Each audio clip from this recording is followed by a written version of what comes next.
Joining me now is Newt Gingrich, former Speaker of the House, Fox News contributor, and host of Newt's World podcast. All right, Newt, the Democrats' about-face on executive power and how it should be used is quite something to behold tonight. Look, I think there's a very easy model here. Whatever Trump does, they oppose. They have no historic memory. They're so fascinated by Trump that he erases anything they might have said in the past.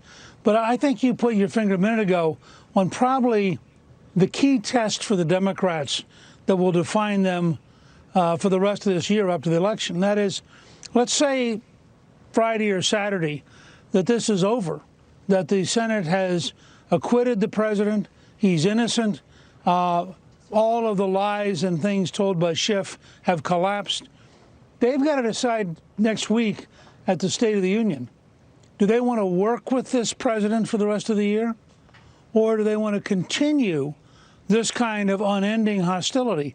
And the country, I think, having gotten very tired by every poll I've seen, really doesn't want to see more bickering. So the burden is going to be on the Democrats, having done everything they could for 3 years to destroy President Trump, having failed.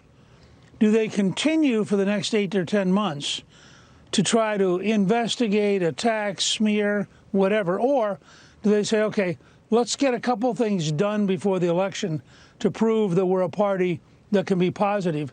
And I think next Tuesday night at the State of the Union is going to be a very important moment. And the attitude that Pelosi and Schumer take into this is really important. I mean, they'd better extend an olive leaf and decide they're going to find a way to work together. Or I don't think so. The country will decide the country will then decide that they're pathological, that what they're dealing with is a psychological condition. Yeah, well, Newt, speaking of pathological, I keep referring to this, but we have the soundbite now. This is Adam Schiff. After he made up that transcript that got him into so much trouble, he said it was a joke.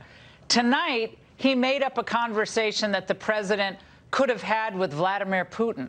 Watch. If the president went further and said to Putin in that secret meeting, I want you to hack Burisma, I couldn't get the Ukrainians to do it, and I'll tell you what, if you hack Burisma and you get me some good stuff, then I'm going to stop sending money to Ukraine. The man is, I mean, it is a pathological, it's a reflexive Pavlovian response to Trump. You have to just make stuff up. You can't argue the case. You have to make it up. Look, but I think also a comment on Schiff. I mean, Schiff personally is obviously a deranged human being. This is about Schiff. You know, Schiff is a guy who's a pathological liar. He seems to have no ability to distinguish between the truth and falsehood. He lied for 2.5 years about the Russian collusion. It all disintegrated. He looked like a fool. He learned nothing. He came back and lied again and again. And you're right. Here we are at the end of this cycle, and he goes back and decides to lie again. I mean, I think somehow people have got to decide that Adam Schiff is a compulsive, uncontrollable liar, should be dealt with that way. Listen, a healthy House would strip him of the Intelligence Committee. I mean, how could you ever expect the president and the CIA and others to share secrets with a person who's this profoundly publicly dishonest? And I think this is a Schiff problem that we've learned over the last few months. This guy literally is a pathological liar. Well, this permeates the media as well, Newt, because it was one MSNBC guest who floated this conspiracy theory about what Trump's acquittal would actually mean. Imagine Donald Trump deciding sometime in June, well, I heard this conspiracy theory that a whole lot of illegal immigrants voted in California. We're going to shut down voting in a state. This is literally the kind of thing he will do now. This is step one to actual autocracy, but an actual president who will say, this state's votes don't count. These people don't have a right to vote. These people can't come into the country. That is what they're allowing to happen here. Aside from his incorrect use of the word literally, Newt, isn't it just ludicrous comments like this that are driving people to the president's side? I mean, of course, but what's happening is all through this entire impeachment process, Mitch McConnell, the leader of the Senate, and Donald Trump have collaborated. I think they're up now to 187 judges who've been approved. Almost one out of every 4 federal judges now is a Donald Trump judge. So if you're a liberal, excuse me, you're watching a nightmare. This is like watching a Godzilla movie, and you're watching your entire system being destroyed.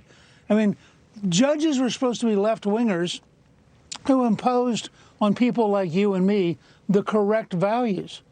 All of that's now disappearing. Well, Hakeem Jeffries today was basically trying to distinguish Newt.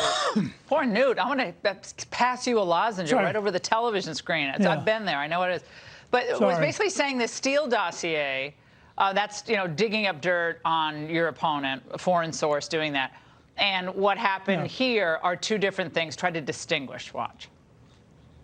The analogy is not applicable to the present situation because, first, to the extent that opposition research was obtained, it was opposition research that was purchased. It was paid for, Newt. That's the difference. What? Now, look, the difference between the Steele dossier and Adam Schiff is the Steele dossier was more believable. Excuse me. That's the real difference here is nothing Schiff does in a factual world would be taken seriously. Well, we have Mazie Hirono saying that we're witnessing the coronation of Donald Trump. And then we have Barbara Lee saying we're on the verge of a dictatorship, Newt. So they've gone from coronation to all-out dictatorship. Then it'll be martial law. Tomorrow it'll be martial law. This is the level of argument and skill on the part of the Democrats. No wonder they're not convincing anyone of their obscene point of view. But I think, Laura, what you're seeing is a movement and a party that are in total panic mode because Trump literally is beginning to dismantle their world and beginning to move America back to a more stable, a more solid, a more conservative constitutional framework. And if you're on the hard left, this is terrifying. Well, it's like what the Remainers must be feeling like in Britain tonight with Brexit finally slowly happening. All right, we're going to let Newt, go pick up the lung that dropped on the floor just there. I'm just kidding, Newt. Newt, take care of that.